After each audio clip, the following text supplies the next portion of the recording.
change their vote.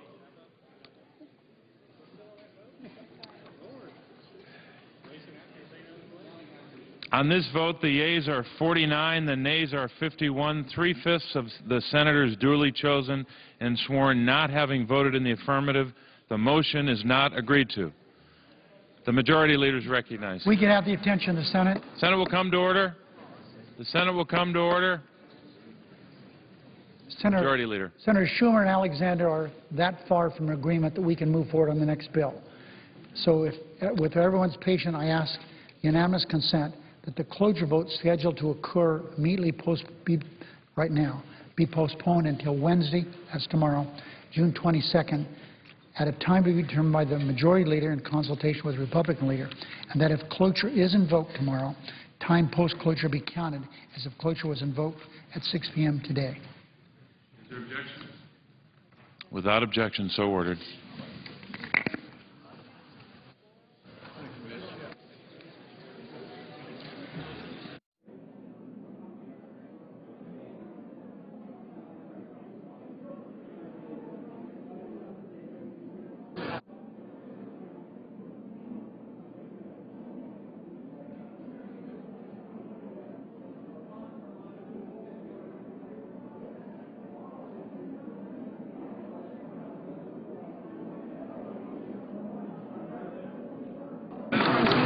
The Senate will come to order. The Senate will come to order. Thank you, Mr. President. I ask that we now proceed to appear in the morning business until 6 p.m. this evening. That's an hour and 10 minutes from now, with senators permitted to speak for up to 10 minutes each during this time. Without objection.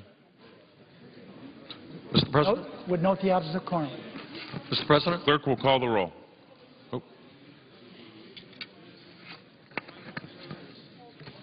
The Senator will withhold his request. Mr. President, I would ask the Senator from Vermont. Quorum call. I would ask the quorum call be vitiated, and I speak as if it's morning business. The Senator is recognized. Thank you, Mr. President. Mr. President, today I want to say a word about a critical issue for the state of Vermont and for my state's energy future, and that deals with the Senator will yield. The Senate is not in order. The Senate is not in order. The Senator from Vermont. Mr. President, I want to say a word about the energy future of my state and the Vermont Yankee Nuclear Power Plant. The Vermont Yankee Nuclear Power Plant is one of 23 plants in our country with the same design, General Electric Mark I, as the Fukushima plants that have experienced partial or perhaps full meltdowns in Japan. All of us feel terrible about what has happened in Japan, and our hearts go out to that struggling country. But at the same time, in our nation, we also have some very disturbing developments regarding nuclear power, and I want to touch this afternoon on two of them. The first is that we have a situation in the state of Vermont in which a powerful $14 billion energy company called Entergy is trying to force the people of my state to keep an aging and troubled nuclear reactor open for another 20 years. This is a plant that is 40 years old. They want to keep it open for another 20 years. The Vermont Yankees plant's original 40-year license expires in March of 2012, and I firmly believe that 40 years is enough. But that is not just my opinion. Vermont uniquely, thanks in part to an agreement between the state and Entergy when it purchased Vermont Yankee in 2002, has asserted its authority through our state legislature to decide whether or not Vermont Yankee should operate beyond March of 2012. The Vermont State Senate, representing the wishes of the people of our state, voted on a bipartisan basis 26-4 not to grant an extension of the license of that plant. The law is clear that states have the right to reject nuclear power for economic reasons, and that is exactly what the Vermont State Senate did in an overwhelming bipartisan vote. Mr. President, we know Vermont Yankee has had serious problems in the last several years, including a collapse of its cooling towers in 2007 and radioactive tritium leaks in 2005 and 2010. The tritium leaks came from pipes plant officials claimed under oath did not exist. In support of the Vermont legislature's decision, the Vermont congressional delegation has been clear that Entergy should respect Vermont's laws. In other words, what we are saying, the delegation here, is that Entergy should respect the laws of the state of Vermont and what our state Senate has done. However, just last week we learned that Entergy's well-paid corporate lobbyists and lawyers have been meeting in secret with federal agencies, including the Nuclear Regulatory Commission staff, pushing the federal government to intervene in the lawsuit Entergy filed against Vermont. Entergy wants the federal government to take up its extreme argument that Vermont's right to decide its own energy future is preempted by federal nuclear safety laws. Now, Mr. President, it so happens that NRC Chairman Greg Yatsko, who is, in my view, a fair-minded public servant, does not agree with Entergy. He told me last week at a Senate hearing that, and I quote, "I see nothing that would tell me that there's a preemption issue here," end of quote. He said in a conversation with reporters that Vermont had a, quote, "role to play in determining Vermont Yankees' future," end quote, and that, quote, he doubted the NRC would do anything to interfere with the state's process, end of quote. I believe the chairman's position is correct. The NRC regulates safety, although some Vermonters believe that they don't do that very well. Nevertheless, it is not the arbiter of political or legal disputes between a powerful energy company and the state of Vermont. That is not the business of the NRC. So I was very surprised to learn last week that against the chairman's public recommendation, the NRC voted in secret by a 3-2 margin to tell the Department of Justice to intervene on Entergy's behalf.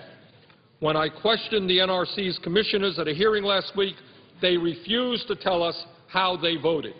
Several of them admitted that they had not even read the major 1983 Supreme Court opinion on this issue, a case between PG&E versus California, where the Supreme Court said, and I quote, an important quote regarding states' rights and nuclear energy. And this is the quote from the Supreme Court. Quote, "The promotion of nuclear power is not to be accomplished at all costs. The elaborate licensing and safety provisions and the continued preservation of state regulation in traditional areas belie that. Moreover, Congress has allowed the states to determine as a matter of economics whether a nuclear plant vis-a-vis a fossil fuel plant should be built. The decision of California to exercise that authority does not in itself constitute a basis for preemption. The legal reality remains that Congress has left sufficient authority in the states to allow the development of nuclear power to be slowed or even stopped for economic reasons," end of quote. And that is the decision of the Supreme Court of the United States, 1983. I reminded the NRC at that hearing, and do so again today, that this lawsuit, Entergy versus Vermont, is none of their business, and they're getting involved damages the credibility of the Nuclear Regulatory Commission. The NRC opted to relicense Vermont Yankee based on safety, and that is where their concern and authority begins and ends. The main point is this: the NRC does not represent the people of Vermont and has no right to tell us what kind of energy future we will have. The people of Vermont believe, and I agree, that our future lies significantly with energy efficiency and sustainable energy. So today I renew my call from right here on the floor of the Senate, for the federal government to stay out of this case. Entergy is a $14 billion corporation. They have all kinds of lobbyists. They make all kinds of campaign contributions. They don't need the help of the federal government. I would be happy to yield to the chairman of the Environmental Committee. Well, I am just very pleased that you took to the floor today to speak to the American people about what you're going through in your state. And I'm not as familiar with you about the condition of your nuclear power plant, and I won't even go there, although I do trust my friend's judgment on this. And there are some serious issues raised, given the design of the plant and the fact that it's probably very close or identical to the design of the plant in Japan that had all these issues. But here's the point I want to support you on. And I was so proud of the way you questioned the commissioners. And so, because I can only ask you a question, I will pose a question to you. Isn't it true that there's a lot of talk around Washington about how states' rights should be protected? That's the first question. I would tell my good friend from California that day after day we hear from some of our colleagues how they don't trust the federal government, how they don't want the federal government getting involved in the issues impacting their constituents. So the answer to your question is yes. And building on that, isn't it true that the NRC, as we have learned by reading their founding documents, is an independent commission? Isn't that a fact? They are independent. Yes, that is true. Well, I would say to my friend, given those 2 points that I've made, plus the many my friend has made, it just seems untenable that the NRC, which is supposed to be an independent agency, would insert itself into a matter between the state of Vermont and a private company. And I would just say, as the chairman of the Environment and Public Works Committee, how strongly I support what you are trying to do here, which is to allow your state to frankly have the say over something as important as the economics surrounding energy. And my friend knows we're working hard in this day and age to make sure America can leap forward and save energy and lead the world and invest in alternatives.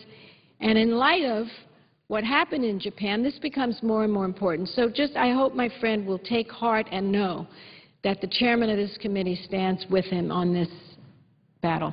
Well, I want to thank Senator Boxer very much for her thoughts and the extraordinary leadership she's providing on the Environmental Committee. The issue here is, I think, that everyone understands that the function of the NRC is very simple. It is to make sure that the 104 nuclear power plants existing in this country run as safely as possible. That's what their job is. Their job is not to tell the state of Vermont or the state of California or the state of Pennsylvania what future they might want to pursue in terms of energy. They are not supposed to be a proponent of the nuclear industry. That's not their job. Their job is to make sure that our nuclear plants are being run safely. So in terms of economics, the people of the state of Vermont and any other state in this country have the right to determine whether or not what the future of nuclear power plants is in their states. And what our state is saying is, after 40 years, we want to shut Vermont Yankee down. We want to move in a new direction that we think benefits our state, and we do not want the Department of Justice to intervene in this case where Entergy is suing Vermont.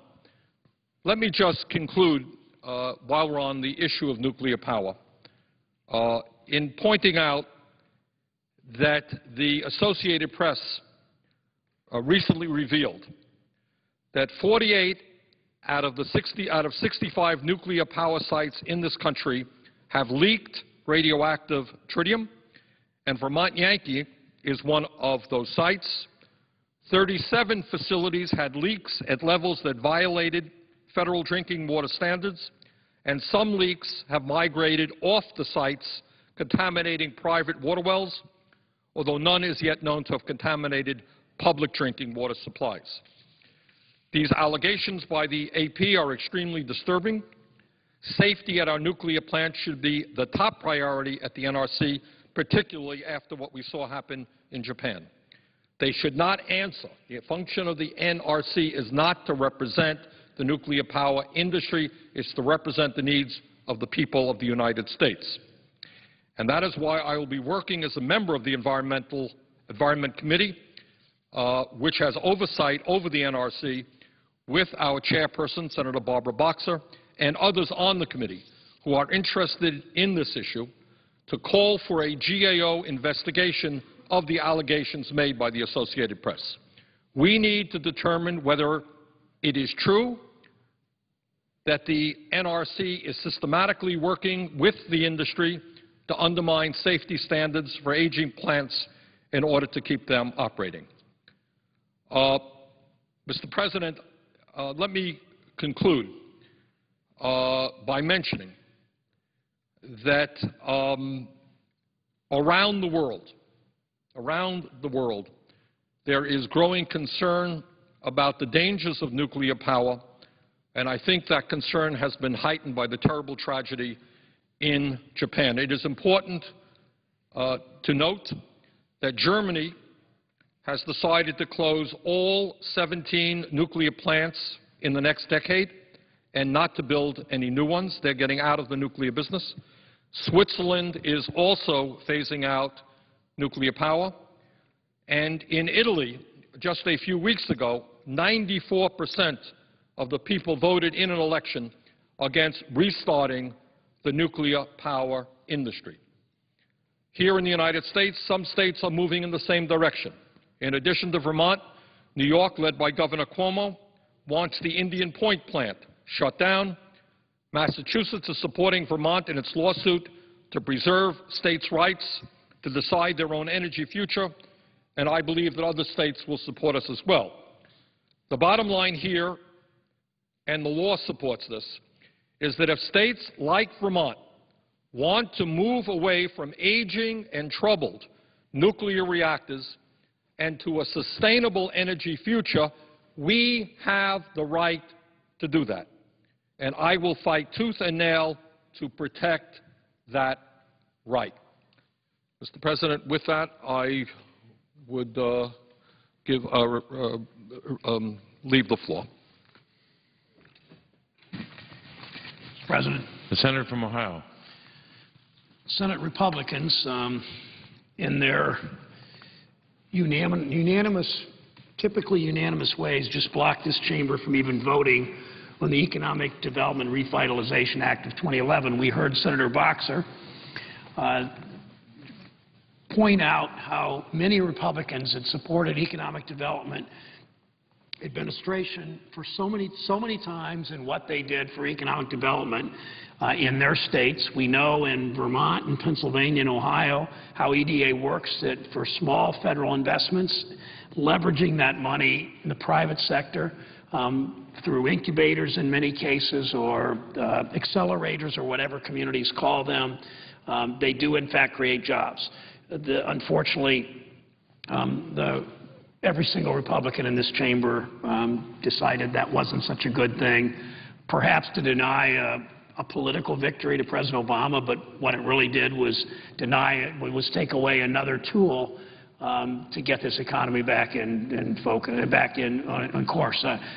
So many people in this body seem to think that it's all about reducing the debt, and it is about reducing the debt, but it needs to be largely about producing jobs, creating jobs.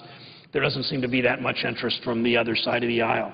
Last week, I spoke with economic development directors in county commissioners, including from the city of Moraine, a suburb of Dayton, where an auto plant, a GM plant, closed a couple of years ago, and from Ashtabula County, my wife's home county in the northeast corner of the state. They explained the importance of EDA funding and how it supports economic growth in their communities. EDA has traditionally been a non-controversial and bipartisan job creation bill. It brokers deals, helps to broker deals between the public and the private sectors, which is critical, obviously, to economic growth and recovery. It's particularly important in economically distressed communities, particularly in these kinds of economic times. Every $1 in EDA grant funding leverages $7 worth of private investment. For every 10,000, this is what's stunning, and this is proven by evidence and fact, for every $10,000 of EDA investment in business incubators, which helps entrepreneurs start up companies, between 50 and 70 jobs are created. So when you put money into the Youngstown incubator, or you put a bit of federal money into Launch House in Shaker Heights, an incubator accelerator that was just launched, if you will, we know that that will create jobs. It helps entrepreneurs. It helps people in startup companies create the kinds of jobs in our community. Some of these businesses will fail. Some of them will a few of them will wildly succeed. Many of them will hang on for several years, hiring 5 people, 20 people, 10 people, maybe hundreds in some cases. In Ohio, since 2006, more than 40 EDA grants worth $36 million have leveraged a total of more than $87 million once private resources were matched. Colleges and universities from Bowling Green in the northwest to Ohio University in the southeast to Miami in the southwest have received EDA funds. So too have port authorities in Toledo in the west and northwest Ohio, Ashtabula on the presiding officer's border with Erie in that part of Ohio, and entrepreneurs in Cleveland and Appalachia. If we're going to strengthen our competitiveness, we need to equip businesses with the tools they need to thrive. If we're going to strengthen our competitiveness, communities will need to create higher skill, living wage jobs that attract private investment. That's what EDA is designed to do. It's the front door for communities facing sudden and severe economic distress. When economic disaster hits, communities turn to the government in so many cases, and it's EDA that does the job. EDA's helped redevelop the former GM plant in Moraine, several thousand jobs once in that plant, GM jobs, Frigidaire jobs. Now, because of EDA and local partnerships and outside private investment, we expect to see hundreds and hundreds, maybe a few thousand jobs in manufacturing in that Moraine plant. We've seen EDA help redevelop the DHL plant in Wilmington, Ohio. Ashtabula's Plant C received EDA investments to make vital repairs. In the bill that Senate Republicans just blocked us from even voting on, would have strengthened a proven job-creating program. How many times do we hear about businesses worried about uncertainty created in a still recovering economy? This bill would have provided certainty in funding for an established job-creating program. It would have reduced regulatory burdens to increase flexibility for grantees. It would have encouraged public-private partnerships that we've already seen make a difference across Ohio. I offered 2 amendments that would have further strengthened EDA. One would have assisted former auto communities when a plant closure or downsizing causes economic distress, like Moraine. The other would have made, in my hometown of Mansfield, the other would have made more Ohio communities eligible to receive funds for business incubators. Ohio is home to the National Business Incubator Association, the trade association for all incubators in Southeast Ohio and Athens. We have a model for business incubators in Toledo and Youngstown and now Shaker Heights. This amendment would have allowed more Ohio communities to support that homegrown entrepreneurship. Just yesterday, instead, Republican senators chose to bog down the ADA bill with other unrelated amendments. All of them were unrelated to the task at hand, and that is, how do you create jobs? Yesterday, I was at Cleveland State University, where its Veteran Student Success Program goes above and beyond in serving our nation's veterans. Unemployment among young Americans is especially acute. It disproportionately affects young veterans, and that's an outrage. Today, the unemployment rate for returning service members between 20 and 24 is 27%, twice more than almost 3 times the national unemployment average. That means that more than 1 in 4 veterans can't find a job to support her family or his family, easing the transition to civilian life. When our economy needs their skills, when veterans can get the job done, too often veterans are turned away. Cleveland State University has a Project Serve program to ensure service members who return home and into the classroom receive the educational benefits they earned and deserve. Imagine the difficulty for someone 25 years old, has done 2 combat tours in Iraq. They come back to Cleveland or come back to Philadelphia or anywhere else in this country and try to integrate into a classroom with 18 and 19-year-olds who have seen nothing like the 25-year-old who's been in combat in Iraq or Afghanistan. This Project Serve at Cleveland State in work has been groundbreaking, one of the few in the country. And now at Youngstown State University, what they're doing will establish that veteran support programs at colleges and universities. It started an idea at a community roundtable I convened at Cleveland State a few years ago. It became law in the last Congress. We've ensured its funding. Yesterday I met with Clarence Rowe, a staff sergeant in the Marine Corps, who's using the veterans' resources at CSU to translate his military skills to the needs of the civilian job market. But as much as CSU and other universities do to assist our veterans, high unemployment continues to hurt all Americans. Too often people like Staff Sergeant Rowe, who has put years in serving this country, come back and can't, even with developing the job skills that he has done, that Sergeant Rowe has developed in school, they simply can't find jobs.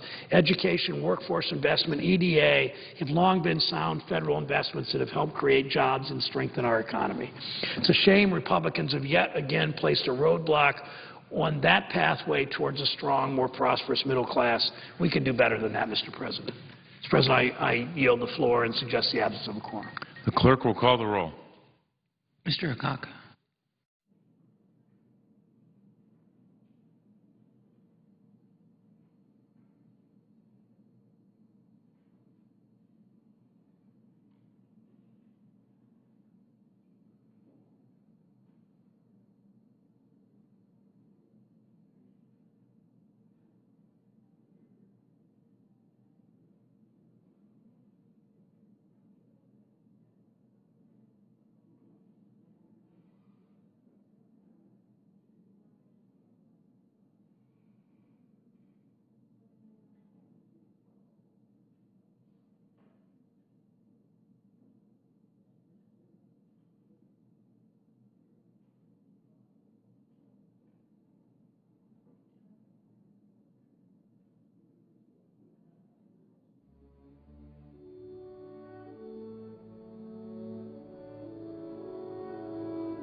Your decision on the policy. And as the President determines the degree and scope of the drawdown in Afghanistan, there will be a lot of debate about troop levels, principally. But while this is an important discussion, we need to step back and comprehensively focus on overall U.S. strategic interests in the region. Over the course of my time in the Senate, some 4.5 years now, I've participated in more than 20 Foreign Relations Committee hearings on Afghanistan and Pakistan. This week we'll hear from Secretary Clinton on the U.S. policy in both Afghanistan and Pakistan. I've personally chaired 4 hearings on U.S. policy in the region. I've traveled to Afghanistan and Pakistan on 2 occasions, met with our military and civilian leadership, as well as senior government officials in both countries. I've spoken repeatedly on the Senate floor about the importance of accountability of U.S. military and civilian programs. When it comes to matters of war, the Senate has a special responsibility to ask questions and to hold the executive branch accountable, no matter what party is in the White House. I've taken this responsibility very seriously and have repeatedly questioned and examined U.S. policy in South Asia. There's been substantial progress in Afghanistan. On the battlefield, the United States coalition and Afghan forces have rolled back advances made by the Taliban. We've made measurable, albeit fragile, gains on securing key provinces of the country. Al-Qaeda, operating from Pakistan, has been significantly degraded. There's also been measurable progress in the education and health fields. Only 900,000 boys and no girls attended school under the Taliban. Today, more than 6 million children are in school, and 1/3 of them are girls. In the field of health, more than 85% of Afghans now have access to at least some form of health care, up from 9% in the year 2002. These gains have not come without immeasurable sacrifice on the part of our armed forces and, of course, their families. In Pennsylvania, we've lost 30 service members killed in action in Operation Enduring Freedom since 2001, and to date 461 have been wounded, some of them grievously wounded. In Iraq, the Commonwealth of Pennsylvania lost 197 service members killed in action, and 1,233 were wounded. These courageous men and women gave what Lincoln called many years ago the last full measure of devotion to their country. And we owe them a debt of gratitude, and we owe the same debt of gratitude to their families and to all veterans and their families returning from the battlefield. And so, after this exhaustive review, and based upon measurable gains in Afghanistan, I believe the United States can shift from a strategy of counterinsurgency towards an increased focus on counterterrorism. It's a time for the United States to lighten its footprint in the country. It's also a time to accelerate the shift in responsibility to Afghan forces and a drawdown of a significant number of United States troops from Afghanistan. The capabilities of both al-Qaeda and the Taliban have been severely degraded. The United States-led development projects have strengthened the health and education sectors, and health I mentioned before. At a time of economic austerity here in the United States, the approximately $120 billion per year, that price tag is for sure unsustainable. We must take a significant shift in our strategy. As chairman of the Senate Foreign Relations Subcommittee on Near Eastern and South and Central Asian Affairs, I'm focused on our broader national security interests in both regions. We must focus on extremist groups that have the capability and intent to project terrorism on the United States homeland and interests around the world. We should continue to conduct counter-terror operations on al-Qaeda, Pakistani Taliban, and others that seek to strike the United States homeland and our interests. Significant challenges, however, do remain, and the United States should focus on the following. First, we must redouble our efforts to train the Afghan security forces. We've made substantial progress in recruiting and training, but this needs to be ramped up. In the long run, Afghanistan's ability to deny safe haven to al-Qaeda or any terrorist organization will depend upon a strong and durable army and police in Afghanistan. Second, much work remains in Pakistan. In Senate hearings and meetings with U.S. and Pakistani officials, I have questioned Pakistan's full commitment to addressing the extremist threat within its borders. For example, Pakistan has done little to stop the flow of bomb components across the border into Afghanistan where they are used against our troops. Terrorists in Pakistan have the capability to strike internationally and have done so in recent years. These terrorists are also the central threat to the Pakistani state itself, a concern that grows as Pakistan inexplicably expands its nuclear arsenal. The Pakistani people have suffered greatly in the struggle against these extremist groups, as thousands of civilians and security forces have died. This is precisely why it is so unfortunate that the Pakistani government is not fully committed to confronting this threat. I've been very patient with respect to this critical relationship, but I'm compelled to speak the truth when the stakes are so high for the American people. U.S. troops and the people of Pakistan as well have a lot, the United States troops, I should say, and the people of Pakistan both have a lot at stake in addition to the American people. In my judgment, recent developments are unacceptable and merit a serious examination of U.S. aid to Pakistan. The Senate should hold hearings so we have a full accounting of Pakistan's efforts to combat terrorism. The third area of our focus should be the grave concerns that many of us have, and I have for sure, about the future of women and girls in Afghanistan. If nothing else, we cannot lose precious ground gained in rights for this critical 50% of the population, women and girls. Over the past 10 years, women have assumed seats in Parliament. Girls have returned to school. I mentioned the number earlier. And women's rights have become a part of the public dialogue at long last. When speaking to a group of Afghan women in May, Secretary of State Clinton said, and I quote, "We will not abandon you. We will stand with you always," unquote. We must, as a nation, stand by this commitment to the women and girls who live in Afghanistan. Empowered women are the most influential voice to dissuade young men from taking up arms in Afghanistan and places around the world. These women are the most likely to develop their own communities as well. Finally, and most importantly, it's our moral obligation to protect those who are most vulnerable in Afghanistan. Finally, I have significant concerns about governance in Afghanistan.